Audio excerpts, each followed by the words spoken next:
नमस्कार मित्रों, जय श्री महाकाल। दोस्तों, ओम नमः शिवाय। स्वागत है आप सभी का हमारे इस YouTube चैनल पर। तो मित्रों, आज का यह ज्योतिष कार्यक्रम तो धनु राशि वालों के लिए है, जो कि बेटा बंद किस्मत का ताला खुलेंगे, बनेंगे सारे बिगड़े काम। इसे नहीं देखा तो जिंदगी भर पछताओगे। 101% सटीक भविष्यवाणी, क्योंकि भगवान महादेव आपके घर पर पधार रहे हैं। जी हाँ दोस्तों, आपने बिल्कुल सही पढ़ा।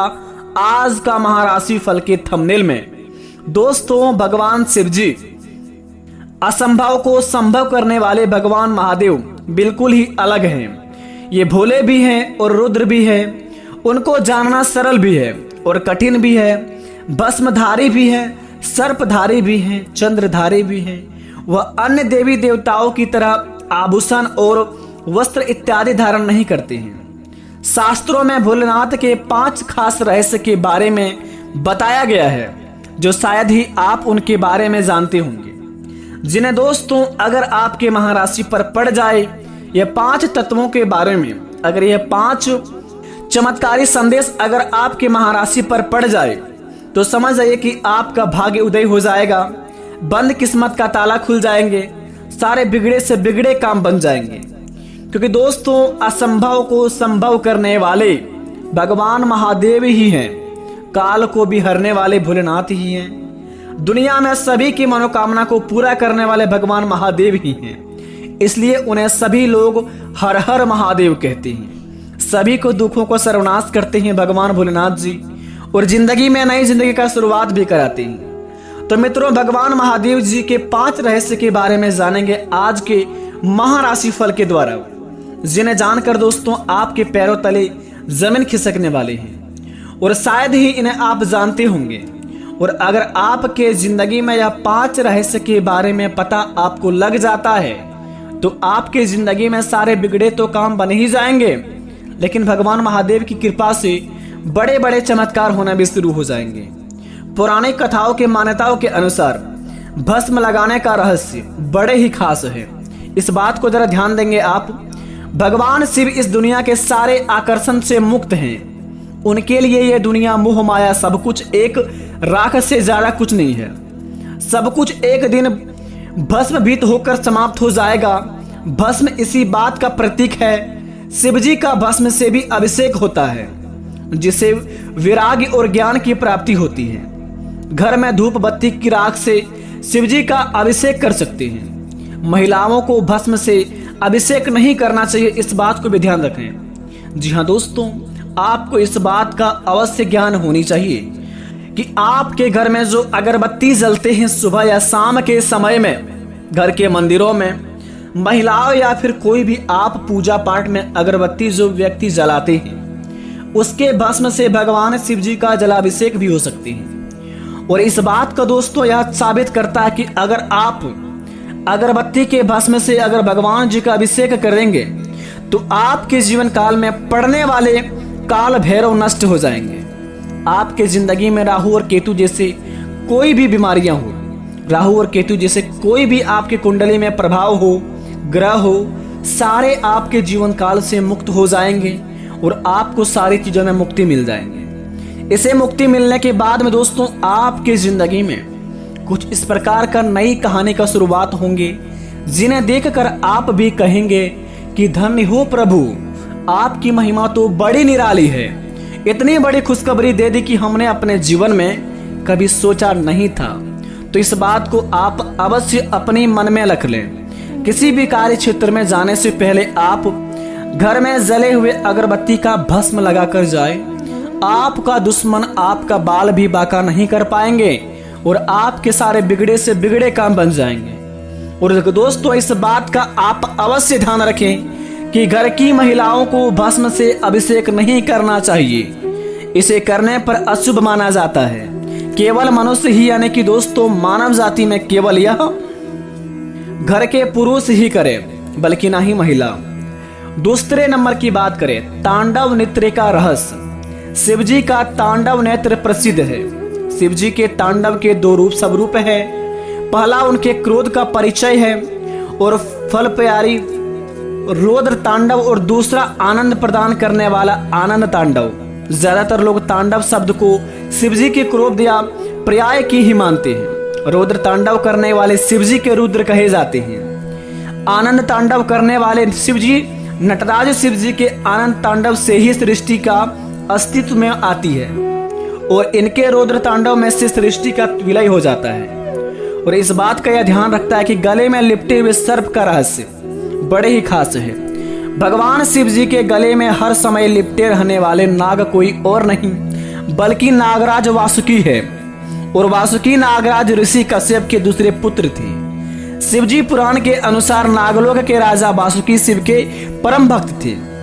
उनके मस्तक चंद्रमा का रहस्य आपकी जिंदगी को होश उड़ा देंगे। और दोस्तों, भगवान वासुकी नाथ के नाम से जाने जाते हैं। भगवान महादेव जी के गले में जो सर्प है वो वासुकी के नाम से पहले जाने जाते थे, लेकिन अब जो उनकी पूजा आराधना होती है वासुकी नाथ के नाम से पूजा आराधना शुरुआत होती है। तो इस बात को आपके जीवन काल में यह पौराणिक कथाओं के अनुसार बतलाता है कि आप अगर कभी भी भगवान महादेव यानी कि बैद्यनाथ जी के ज्योतिर्लिंग दर्शन करने आते हैं तो आप भगवान वासुकी नाथ के मंदिर भी अवश्य जाएं, क्योंकि दोस्तों आपको इतना ही फल मिलेगा जितना आप भगवान बैद्यनाथ धाम आकर अपने जीवन पर जल चढ़वाते हैं, अपने जिंदगी में जल अर्पित करते हैं भगवान बैद्यनाथ धाम के मंदिर में आकर। अगर आप भगवान बैद्यनाथ धाम के बाद अगर आप वासुकीनाथ धाम नहीं जाते हैं तो आपकी जिंदगी में कोई भी काम पुण्य नहीं होती है। तो इस बात को भी आप अवश्य ध्यान रखें। भगवान महादेव जी के अधीन वासुकीनाथ भी अवश्य जाएं। ऐसे जाने पर आपके जीवन के सारे कष्ट हर जाते हैं। भगवान महादेव आपको यहाँ सर जो आदेश देते हैं वो भगवान वासुकीनाथ आपके कर्मों का फल गिनती करके आपको उनके अनुसार आशीर्वाद देते हैं। तीसरे नंबर की बात, मस्तक पर चंद्रमा का रहस्य। एक बार महाराजा दक्ष ने चंद्रमा को क्षय रोग से ग्रसित होने का श्राप दिया। इससे बचने के लिए चंद्रमा ने भगवान शिव जी की पूजा की। भोलेनाथ चंद्रमा के भक्ति प्रभाव से प्रसन्न हुए और उनके प्राणों की रक्षा के साथ ही चंद्रमा को अपने सिर पर धारण किया। लेकिन आज भी चंद्रमा के घटने बढ़ने का कारण महाराजा दक्ष की शाप ही माना जाता है। तो अगर आप किसी भी कार्य को करते हैं तो सबसे पहले आप शुभ समय को देखकर उगते हुए सूरज की पूजा करें। सबसे पहले अगर आप जिंदगी में कोई भी सफल काम की शुरुआत करना चाहते हैं तो सबसे पहले उगते सूरज की पूजा आराधना करके ही शुरुआत करें। ऐसा माना जाता है कि उगते सूरज की पूजा शुरुआत करने पर हमारे सारे बिगड़े से बिगड़े काम बन जाते हैं और हमारे जिंदगी में जो भी समस्या होती है भगवान महादेव की आंख वह हर लेते हैं। और दोस्तों, आखिरी बात जरा ध्यान से देखें, 5वीं नंबर की बात बड़े ही खास बात है। तीसरी आंख का रहस्य। एक बार हिमालय पर भगवान शिव जी सभा कर रहे थे जिसमें सभी देवी देवता, ऋषि मुनि और ज्ञानी जीवन शामिल थे। तभी सभा में माता पार्वती आई और उन्होंने अपने दोनों हाथों से भगवान शिव जी की दोनों आंखों को ढक दिया। माता पार्वती ने जैसे ही भगवान शिव जी की आंखों को ढका सारे संसार में अंधेरा छा गया। इसके बाद धरती पर मौजूद सभी जीव जंतु में खलबली मच गई। संसार की यह दशा देखकर भगवान शिव जी से देखी नहीं गई। उन्होंने अपने माथा पर एक ज्योतिज पुंज प्रकट किया जो भगवान शिव जी की तीसरी आंख से जाने जाती हैं। और कहा जाता है कि जब हमारे जिंदगी में कोई भी भगवान के प्रति हम बुरा सोचते हैं, जैसे कि दोस्तों भगवान महादेव कहते हैं कि मनुष्य जाति में बुद्धि तो सबके पास होते हैं, मनुष्य चालाकी करता है या फिर ईमानदारी वो मनुष्य ही नहीं जानती, बल्कि हम सभी कर्मों के हिसाब रखते हैं। इसलिए भगवान को दोस्तों देवों के देव महादेव के नाम से जाने जाते हैं।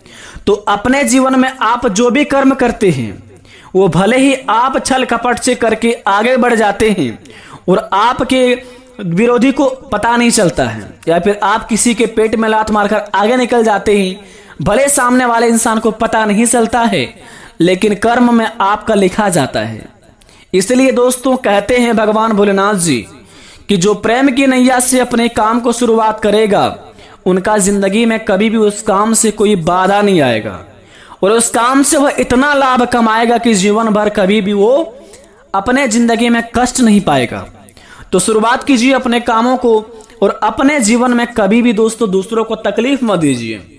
जितना हो सके मुस्कुराते हुए सभी के जीवन में प्रवेश कीजिए, सभी के आंखों में खुशी भरिए, सभी के चेहरे में स्माइल भरिए। आपका जिंदगी में भगवान भोलेनाथ जी स्वयं प्रकट होके आपके सारे बिगड़े काम बना देंगे। अब रही बात भगवान महादेव जी आपके घर कैसे आएंगे, वो दोस्तों नंदी महाराज के रूप में आपके घर में प्रवेश करेंगे कल के दिन से। आपके जीवन काल में अगर अगले 15 दिन के अंदर नंदी महाराज आपके द्वार पर आए, समझ लीजिए कि भगवान महादेव जी प्रकट हो गए हैं आपके सारे बिगड़ी बनाने के लिए। तो अपने जिंदगी में आप सारे कामों को अपने दिल से अंजाम दीजिए, आपके सारे काम पूरे होंगे। लेकिन अपने कामों को आप सही दिल से करते हैं, हमें यह भी पता है, फिर भी काम पूरे नहीं हो पाते हैं। मेरे दोस्त कहते हैं भगवान जी कि एक रेस के घोड़े को देखिएगा कि उसके घोड़े पर घुड़सवार जो बैठा रहता है बड़ी उस घोड़े को पीटता है, इतना पीटता है कि उस घोड़े के मालिक को दोस्तों अपने आप में तरस नहीं आता है। उस घोड़े को समझ नहीं आता कि हमारा मालिक हमें इतना पीट क्यों रहा है। लेकिन असल जिंदगी में देखा जाए कि उस घोड़े का मालिक उस घोड़े को जिताना चाह रहा है। इसी प्रकार आपका और हमारा मालिक भगवान ऊपर वाले हैं। अगर जिंदगी में तकलीफ दे रहा है, कड़ी मेहनत करवा रहा है, सफलता नहीं मिल पा रही है, इसका मतलब आपके जीवन में बड़ा करने वाले हैं। तो घबराइए मत, अपने कामों को आप आशीर्वाद समझिए। आपके जीवन में दुख हो सुख हो, उन्हें आप आशीर्वाद समझकर स्वीकार कीजिए। उसी समय से आपकी जिंदगी का असली कहानी शुरुआत होंगे और भगवान महादेव आपके बिगड़े से बिगड़े काम बनाएंगे। इसलिए बेटा कमेंट बॉक्स में थैंक यू गुरुजी लिखिए, तुम्हारा सारे बिगड़े काम बनेगा। धन्यवाद।